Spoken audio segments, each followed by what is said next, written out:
Allez, salut à tous et bienvenue pour cette vidéo. Donc on se retrouve pour parler des collections de jeux vidéo.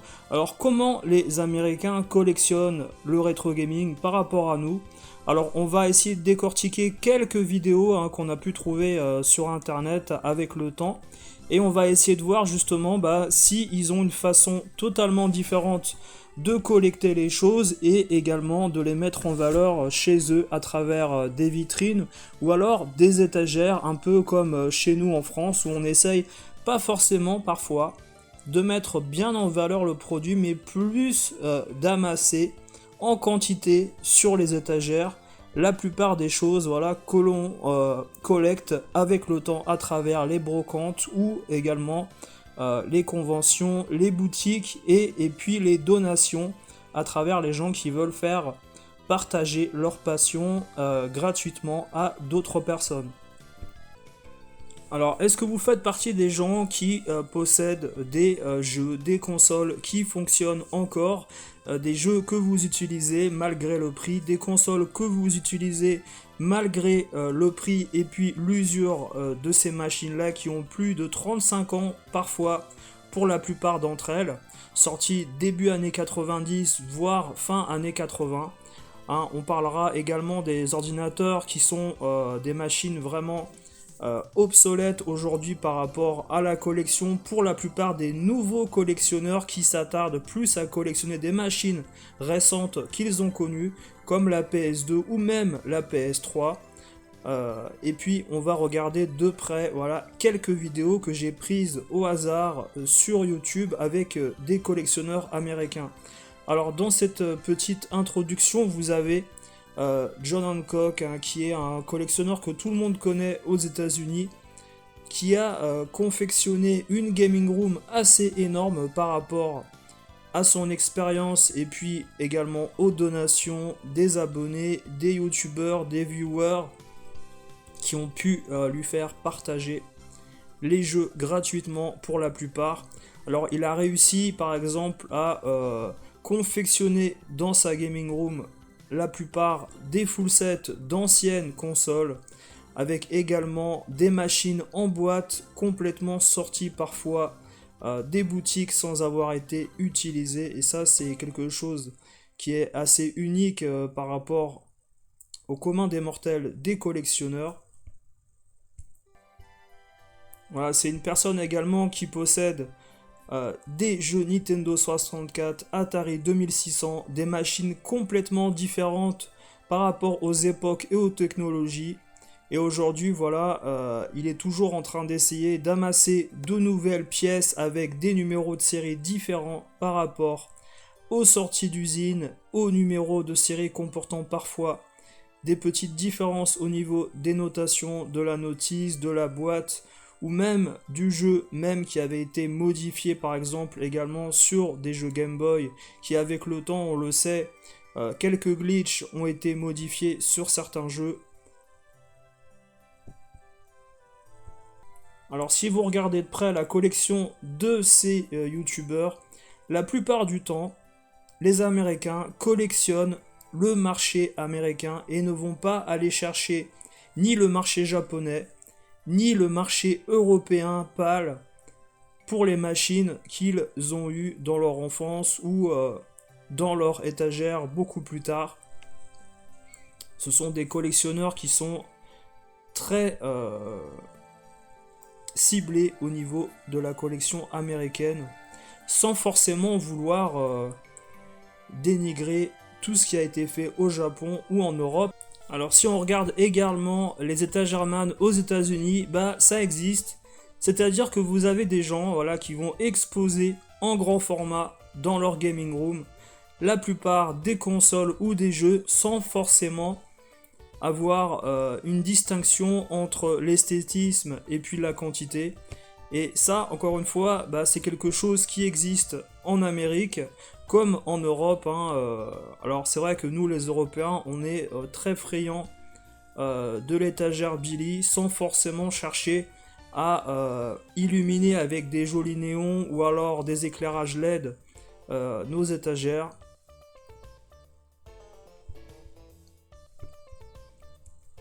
Alors ici on voit une collectionneuse en Amérique par exemple qui mixe entre la vitrine et l'étagère l'exposition de ces jeux. Alors la question sera de savoir si ces gens-là au final jouent ou pas avec leurs jeux, dans le sens où aujourd'hui on se demande tout le temps si ces personnes touchent aux jeux qui sont exposés dans la vitrine. Alors la qualité également de ces collectionneurs, c'est également de pouvoir avoir des pièces d'origine qui sont encore une fois soit blistées, soit sorties tout droit d'un entrepôt avec des invendus. Alors est-ce que c'est plus facile en Amérique qu'en Europe de se procurer ce genre d'accessoires? Je ne sais pas. Mais ce qu'on peut voir, c'est que la plupart des grands collectionneurs américains par rapport aux Européens ont parfois des pièces qui ont été plus rares à trouver pour nous Européens, dans le sens où Nintendo America et Sega of America étaient implantés bien sûr aux États-Unis, là où nous en Europe, on avait parfois des difficultés à trouver des produits officiels sans l'import américain ou japonais, que ce soit les goodies, les statuettes ou les vitrines qui parfois étaient réutilisées également dans les jouets clubs et autres magasins La Récré. Alors ici on peut voir par exemple la collection de jeux sur Genesis avec des vitrines d'origine. Et puis le petit Sonic, si vous l'avez remarqué ici, où on voit bientôt disponible dans votre magasin. Voilà, coming soon. C'était un présentoir qui vous montrait les prochains jeux qui allaient sortir sur la console de Sega, qui était mis à l'avant, à l'entrée du magasin. Et c'est le genre de choses en fait que nous, Européens, on aura peut-être du mal à se procurer.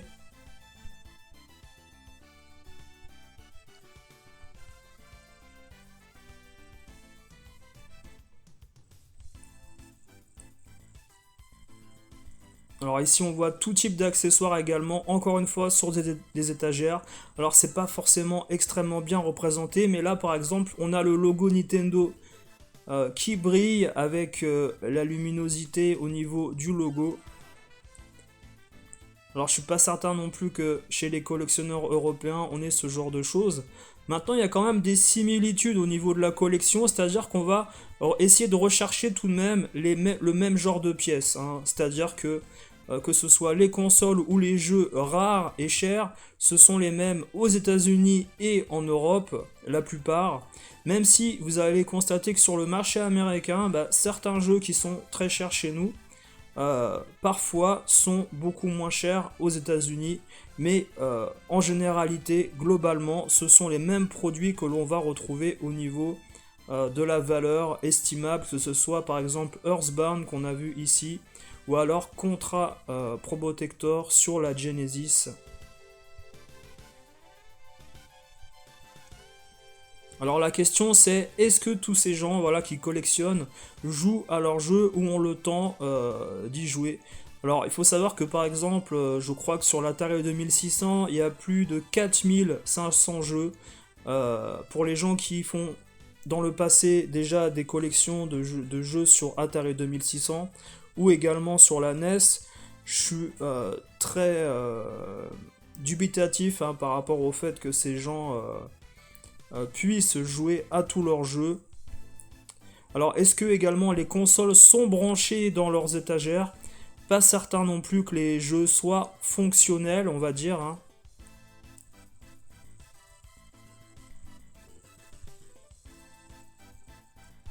Alors ici on a une panoplie de jeux sur la Genesis de Sega et la Master System en haut, avec des titres plus ou moins casual ou rares sur la console. Et puis pas mal de goodies encore une fois, hein, ce qui est de plus en plus le cas chez les collectionneurs européens qui adorent justement les produits dérivés. Avec des jeux qui sont sortis sur la NES, l'Atari 2600 ou la Super Nintendo ou la Game Boy qui sont arrivés en Game & Watch officiel ou non officiel, hein, de chez Tiger par exemple. Alors ici on voit la Nintendo 64 et ça c'est un truc assez étonnant, c'est que aux États-Unis il y a beaucoup de collectionneurs autour de la N64 qui a beaucoup marché en Amérique comparé à nous Européens où cette console elle est pas très favorisée au niveau de la collection. Alors ici par exemple l'édition Pikachu en orange qui était sorti sur plusieurs couleurs à l'époque, hein, notamment le bleu qui est très commun aujourd'hui. Il y a même un bleu clair, hein, si vous êtes observateur, avec les 3 consoles Pikachu au milieu. La GameCube ici, la cristal transparente et dorée. Il y a eu énormément de produits marketing au niveau de la N64 différents et très variés. Ici on a plein de goodies au niveau de Sonic par exemple. Alors là c'est une très très grosse collectionneuse, hein, quand même, hein. C'est pas la petite collectionneuse on va dire du coin.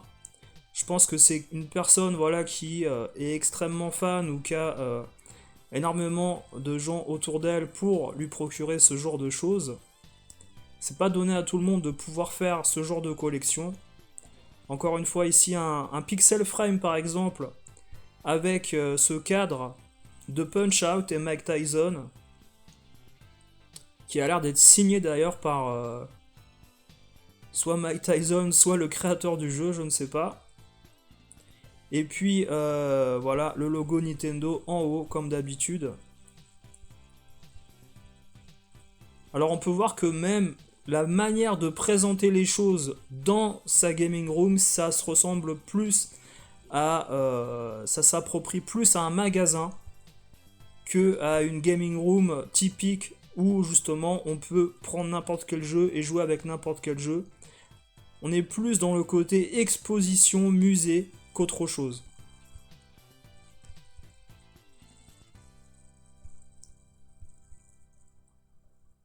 Alors ici, elle a fait carrément un coin Tortue Ninja, par exemple, avec des produits dérivés autour des Simpsons. Là, la Gaming Room dépasse clairement le jeu vidéo et arrive dans le produit dérivé.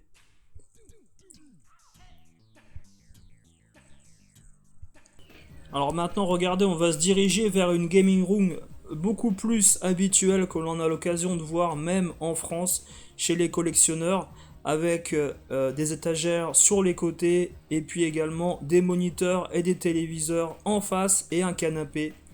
Hein, l'exposition, on va dire, globale et commune à tous les rétro gamers casual, on va dire, avec la plupart des jeux sur le côté facilement accessibles, où là on est vraiment dans le côté fonctionnel de la collection. Et encore une fois, voilà, tous les systèmes qui se suivent sur le côté, que ça soit de la Master System, de la GameCube, également des jeux NES que l'on peut voir, des jeux 3DO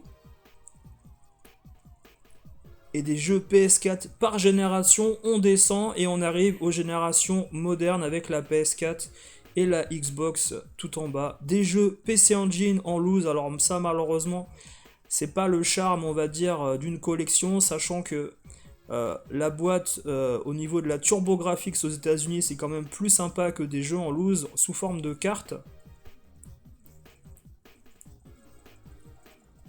Des jeux Switch, voilà, un étalage de jeux Xbox première génération et 360, le fameux fauteuil, les étagères, des jeux en loose dans des boîtes Tupperware. Alors il y a beaucoup de choses, il y a des jeux entreposés à droite à gauche qui ne sont plus peut-être fonctionnels ou des accessoires, voilà, qui permettent de jouer à des consoles plus rapidement qui sont déjà branchées. Alors c'est pas esthétiquement, je vous l'ai dit, hein, très très mis en valeur. Il y a des fils qui passent un peu partout. Et voilà, c'est le genre de collection pour vous montrer qu'on peut retrouver également en Europe. Alors ici un truc sympa avec la Jaguar et puis comment dire, ce standy d'exposition au niveau d'Atari dans les magasins d'époque où on pouvait tester la Jaguar pour ceux qui le voulaient. Avec cette manette, avec énormément de boutons, 12 boutons sur la manette au niveau du paddle, plus les boutons de direction et de touche d'action. Ici, une petite borne custom sûrement, et puis la PS3 à côté. Voilà, également une télé cathodique d'époque avec un ordinateur Atari jumelé avec l'Atari 2600, un magnétoscope, un lecteur DVD. Alors là c'est vraiment la gaming room des dinosaures avec ce qui se faisait dans les années par exemple 80, où on a même des meubles d'époque, la Vectrex, les jeux Vectrex également qui sont là en boîte. Et puis des jeux Atari 2600 bien sûr, hein, comme je vous l'ai dit. Alors il faut savoir que les jeux Atari 2600 sont assez capricieux au niveau également de l'oxydation. Et vraiment il faut les mettre dans les endroits secs. Alors on peut observer que certains jeux sont remis sous blister ou sous petite crystal box pour certains. Souvent les jeux à format cartouche ou à format carte, comme sur PC Engine pour certains. Voilà, ici on voit des jeux blistés Atari 2600.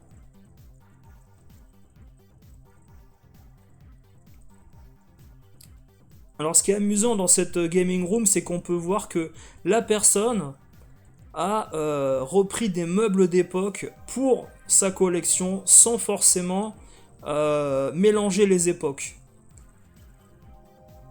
Il y a un côté esthétique qui ressort par endroits, là où parfois voilà, le produit principal qu'il y a dans le salon est mis de côté au niveau esthétisme avec tous ces fils qui dépassent. Alors peut-être qu'après sa gaming room elle est en évolution constante aussi.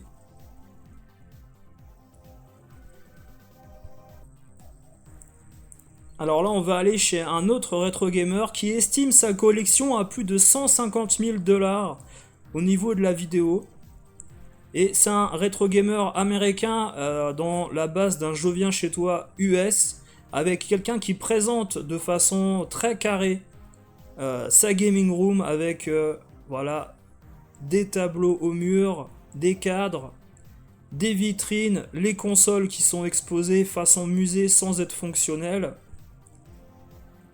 On a également tout ce qui est matériel hi-fi et informatique. Une petite collection dont il parle de la Neo Geo avec des versions MVS et US